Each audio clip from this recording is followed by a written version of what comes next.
LLB करने के बाद सिर्फ एक ही ऑप्शन होता है क्या कि हम कोर्ट में जाकर वकील बने? बिल्कुल नहीं। आजकल लॉ डिग्री का जो स्कोप है वो इतना ब्रॉड हो गया है कि आप कोर्ट रूम से कॉर्पोरेट सेक्टर तक आसानी से जा सकते हैं। तो चलिए जानते हैं कि लॉ ग्रेजुएट के लिए कौन कौन से ऑप्शंस अवेलेबल।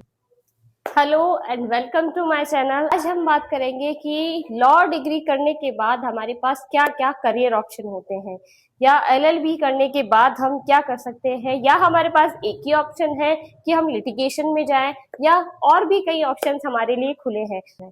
सबसे पहले हम बात करते हैं लिटिगेशन लॉयर। वो लॉयर जो क्लाइंट के बिहाफ पर कोर्ट में जाकर केस लड़ता है उसे हम कहते हैं लिटिगेशन लॉयर। स्टार्टिंग में ये थोड़ा टफ होता है क्योंकि ज्यादा केसेस हमें नहीं मिलते हैं, लेकिन अगर हम कंटिन्यूअस वो काम करते हैं और एक्सपीरियंस गेन होता जाता है और केसेस हमें मिलने लगते हैं, और फिर लिटिगेशन लॉयर सिर्फ और सिर्फ एक एप्लीकेशन बनाने का 5 से 10 हजार रुपए पे करते हैं। तो इसमें ज्यादा मेहनत, और ज्यादा मेहनत के साथ साथ बहुत ही ज्यादा पैसा भी आप अर्न कर सकते हैं। दूसरा हम बात करते हैं कॉर्पोरेट लॉयर, जो कि कंपनी के लीगल वर्क को हैंडल करते हैं, जैसे कॉन्ट्रैक्ट, कंप्लायंस, और इसकी स्टार्टिंग सैलरी होती है लगभग 30 हजार रुपए। लेकिन धीरे धीरे जैसे ही आपको एक्सपीरियंस गेन होता है वैसे ही सैलरी आपकी बढ़ती जाती है, और जितनी बड़ी कंपनी होती है उतनी बड़ी आपको सैलरी मिलती है। थर्ड मिलता है लीगल राइटर, जो कि लॉ को एक सिंपल लैंग्वेज में आपको एक्सप्लेन करता है, जैसे रिसर्च पेपर्स। अगर आपको राइटिंग का बड़ा शौक है तो आप लीगल राइटर बन सकते हैं। इसमें आपको ब्लॉग्स, आर्टिकल्स, रिसर्च पेपर्स ये सब लिखने का काम होता है, और इसकी भी बहुत अच्छी सैलरी होती है। उसके बाद बात करते हैं फोर्थ, लॉ प्रोफेसर। जिन्हें भी टीचिंग में मजा आता है या टीचिंग अच्छा लगता है वो एलएलएम करके प्रोफेसर बन सकते हैं। असिस्टेंट प्रोफेसर, प्रोफेसर, उसकी भी सैलरी अच्छी होती है। अगर आप पीएचडी कर लेते हैं तो आपको और ज्यादा हाई को प्रमोशंस मिलते हैं। फिफ्थ हम बात करते हैं लीगल एनालिस्ट। ये लॉ फॉर्म्स या कॉर्पोरेट फॉर्म के लिए लीगल डॉक्यूमेंट्स बनाते हैं, उन्हें एनालाइज करते हैं और उनकी रिपोर्ट्स बनाते हैं। और जिसे भी डिटेल या रिसर्च में स्ट्रांग होता है या राइटिंग में स्ट्रांग होता है तो उसके लिए ऑप्शन बेस्ट है। सिक्स्थ हम बात करते हैं साइबर लॉ।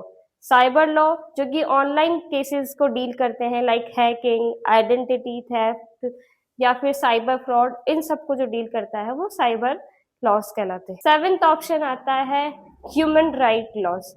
ये वनरेबल कम्युनिटीज के लिए काम करते हैं, जैसे लाइक एनजीओ के लिए काम करते हैं, या फिर पीआईएल फाइल करते हैं, या फिर जो भी समाज के लिए कुछ करना चाहते हैं वो ह्यूमन राइट लॉस लेते हैं। फिर आता है एट्थ ऑप्शन जुडिशरी। अगर आप आरजेएस बनना चाहते हैं तो उसके लिए आपको एग्जाम देना होता है। पहले कोई क्राइटेरिया नहीं था, एलएलबी के बाद दे सकते थे, लेकिन अब आपको 3 साल की प्रैक्टिस रिक्वायर्ड है।